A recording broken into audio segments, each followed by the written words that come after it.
औज़ुबिल्लाहिमिनश्शैतानिर्रजीम बिस्मिल्लाहिर्रहमानिर्रहीम अस्सलाम वालेकुम वरहमतुल्लाहि वबरकातुहू। सूरह नूर है मेरे सामने और सूरह नूर की आयत नंबर 16 है, पारा नंबर 18 है और रुकू नंबर 8 है। आयत नंबर 15 में अल्लाह तबारक व तआला ने मोमिनों को तंबीह करते हुए फरमाया कि जब मुशरिकीन ने बुहतान तराज़ी की तो आप भी उसमें शामिल हो गए और फिर अपना ख़ास फ़ज़ल मोमिनों पे ख़ास रहमत मोमिनों को याद दिलाई और एहसास दिलाया कि तुम मुनाफिकों के साथ शामिल हो जाते हो, हालांकि तुम्हारा और उनका रुतबा, तुम्हारा और उनका स्टेटस एक नहीं है। क्यों एक नहीं है? अल्लाह तबारक व तआला ने फरमाया कि अल्लाह का ख़ास फ़ज़ल और ख़ास रहमत न होती तो तुम पर अज़ाब आ चुका होता। यानी ये मोमिनों को मोमिनों की हैसियत, मोमिनों का स्टेटस, मोमिनों की वैल्यू याद करवाई कि तुम लोग मुनाफिकीन और मुनकरीन के मानिंद नहीं हो, बल्कि अल्लाह तबारक व तआला ने तुम पर ख़ास दुनिया और आखिरत में ख़ास फ़ज़ल और रहमत का इत्माम कर रखा है। और इसके एवज़ तुम्हें भी चाहिए कि तुम उनकी तरह बातें ना किया करो और सुनी सुनाई बातें और आपस में एक दूसरे की को तकलीफ़ देने वाली बातें ना किया करो। अब आगे देखते हैं कि फिर मोमिनों को करना क्या चाहिए, क्या रवश इख्तियार करनी चाहिए जब ऐसा माहौल बन जाए। पहले भी अल्लाह तबारक व तआला ने इसका जवाब ज़िक्र फरमाया और फरमाया कि तुम ये कह दिया करो कि ये बुहतान है, सरासर झूठ है, ये कह के उनसे किनारा कशी इख्तियार कर दिया करो। यहाँ भी अल्लाह तबारक व तआला इस बात को दोबारा फरमा रहे हैं, बयान फरमाया कि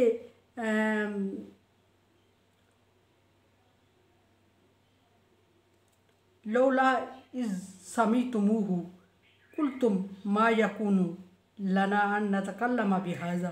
काश कि जब तुम ये बातें, ये अफ़वाहें, ये झूठे इल्ज़ामात, बुहतान ये मुनाफिकीन से सुन रहे थे तो फिर काश कि तुम ये कह देते कि हम इस हैसियत में नहीं हैं, या हमें ज़ेब नहीं देता, या हम इस लायक नहीं हैं कि हम इस मामले पर बात करें। क्यों इस लायक नहीं है कि ये बात अमूमन अल्लाह तबारक व तआला, जब एक बात यह है कि जब हम आपस में एक दूसरे पे इल्ज़ाम बाजी या एक दूसरे की हक तलफ़ी कर रहे होते हैं तो हम समझ रहे होते हैं कि हमारा मामला आपस में एक दूसरे के साथ है, और ये हम बिल्कुल भूल जाते हैं कि इस मामले में तीसरी ज़ात अल्लाह तबारक व तआला की है। और यहाँ मोमिनों को तंबीह की जा रही है कि तुम ये भूल गए थे कि ये मेरा और आपका मामला भी है, सिर्फ नबी का और आपका नहीं है। और फिर ये कि हम इस लायक नहीं है या हमारे लिए ज़ेब नहीं देता कि हम इस मौजू पे बात करें कि ये नबी के घराने का मसला है और हम नबी सल्लल्लाहु अलैहि वसल्लम के मुकाबले में कुछ भी नहीं है। और अगर इस तरह की बात हो भी तो हम इसको डिस्कस नहीं करेंगे। तुमने ये क्यों नहीं कहा? काश कि तुम ये कह देते, और ये कह देते अगर तो तुम्हारा अजर बहुत ज़्यादा होता अल्लाह तबारक व तआला के हम, और उसके बदले में दुनिया में भी अल्लाह तुम्हें नवाजता और आखिरत में भी नवाजता। लेकिन हुआ इसके बरक्स कि तुम उनको खुश करने के लिए या नासमझी में या जिस तरह भी तुम्हें समझ आई या तुमने किया, तुम उस बात में शामिल हो गए और अपने ऊपर एक बहुत बड़ा बुहतान और नबी सल्लल्लाहु अलैहि वसल्लम के घराने पर बहुत बड़ा बुहतान तुमने भी बोला और फिर अपने ऊपर बहुत बड़ा अज़ाब वाजिब कर चुके हो इसके बदले में। और फिर ये कि दो बातें सिखाई कि जब ऐसे अमूमन ये मोमिनों को क़यामत तक के लोगों के लिए कि जब ऐसे मामलात दरपेश आ जाएं और कोई दो लोग या चार लोग या एक ग्रुप में जो भी है वो आपस में खड़ा होकर किसी की इज़्ज़त को डिस्कस कर रहा हो और गलत अंदाज में कर रहा हो जिससे उसकी हद तक हो रही हो, तो ऐसे सूरत में मोमिनों को क्या करना चाहिए? मोमिनों को ये कह देना चाहिए कि हमें ज़ेब नहीं देता कि हम, नंबर एक ये कि हमें ज़ेब नहीं देता कि हम इस बात में पढ़ें या इसको डिस्कस करें या इसमें मुलविस हूँ जिस तरह के आप लोग कर रहे हैं। हमारे शान निशान ये बात नहीं है। दूसरी बात ये कि कह देना चाहिए कि अल्लाह तू पाक है, और तू पाक है तो हम तेरे हुक्म पे चल रहे हैं और हमें इस चीज़ का इल्म नहीं है। हाज़ा बुहतान नज़ीम, ये तो बहुत बड़ा बुहतान लग रहा है, ये बहुत बड़ा बुहतान है। तो उस वक्त तो बुहतान लग रहा है नहीं कहना चाहिए था मोमिनों को, उस वक्त मोमिनों को कहना चाहिए था कि ये बहुत बड़ा बहतान है।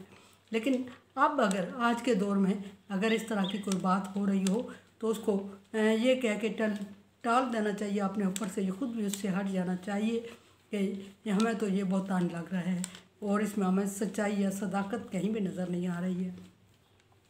चाहिए कि हम लोग उसमें शामिल हो जाते हैं और फिर अपना फ़र्ज़ समझ लेते हैं कि उस मामले को बढ़ चढ़ कर डिस्कस करें।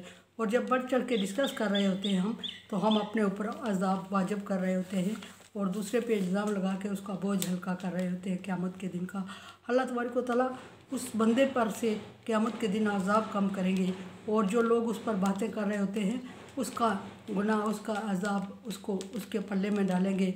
और जो लोग उस बहतानबाज होते हैं उनकी नेकियां लेके जिस पर बहतान लगाया जा रहा है उस पर उसके पल्ले में डाल दीजिए। बहुत बड़ी सज़ा है, बाज़ार इसको हम मामूली समझ रहे हैं। तो अल्लाह तबारक व तआला ने मोमिनों को एक तरीका सिखा दिया कि क़यामत तक।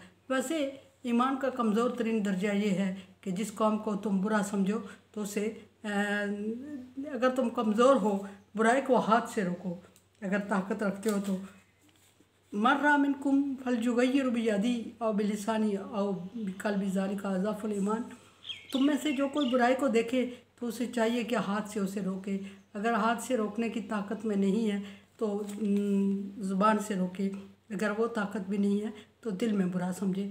कम अज़ कम ऐसे टॉपिक को अगर सुन सकते हो तो हाथ से रोकने का मतलब ये बिल्कुल नहीं कि हाथापाई कर ली जाए, बल्कि ये कि बाइख्तियार जगहों तक ये बात पहुंचाई जाए और अपना या किसी का हक मांगा जाए और इस बात पर रोकने की रुकावट डालने की बाइख्तियार अदारों से तावन लेके कोशिश करनी चाहिए।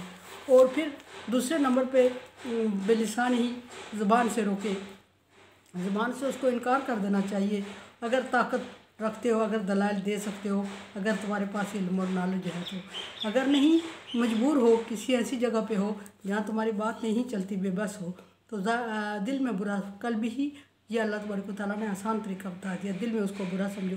और फिर ये भी फरमाया कि ज़ालिका अज़अफ़ुल ईमान, ये ईमान का कमज़ोर तरीन दर्जा है। और एक बात ये भी है कि दिल में अगर किसी को बुरा समझते हैं तो फिर उसके साथ खड़े होकर ये भी नहीं कि चस्के लगाते हुए बातें भी सुनते रहें और उसकी बात में लुक्मे भी ऐड करते रहें, अपनी तरफ से दो चार बातें भी सुनाते रहें और फिर कहें कि हमने इसको बुरा समझा था। बल्कि बुरा समझने का उसूल ये होता है कि जिस चीज़ को आप बुरा समझ रहे हैं उसको बुरा समझें और उन लोगों से जो वो बुराई कर रहे हैं, उनसे कतई ताल्लुक़ कर रहे हैं, उनसे अलग हो जाएं। और वक्तन फ़क्तन उसको एहसास, जब आप इस पोजीशन में हो कि आप बात कर सकते हो तो उस सूरत में उन्हें एहसास दिलाना चाहिए कि ये बात फ़लाँ वक्त में जो आप कर रहे थे वो गलत कर रहे थे और ये नहीं होनी चाहिए हमारे माशरे में। ये ईमान का कमज़ोर तरीन दर्जा और ये कम अज़ कम हर मोमिन में पाया जाना चाहिए। कुरान समझे, देखें समझे और सब्सक्राइब करें और सदका जारिया में मेरा साथ दें। अल्लाह तबारक व तआला का हुक्म, तावनु अलल बिर्रि व तक़वा, नेकी और भलाई के कामों में एक दूसरे से तावन करें। तावन करें, चैनल को सब्सक्राइब करें और सदका जारिया में मेरा साथ दें। अल्लाह हाफ़िज़।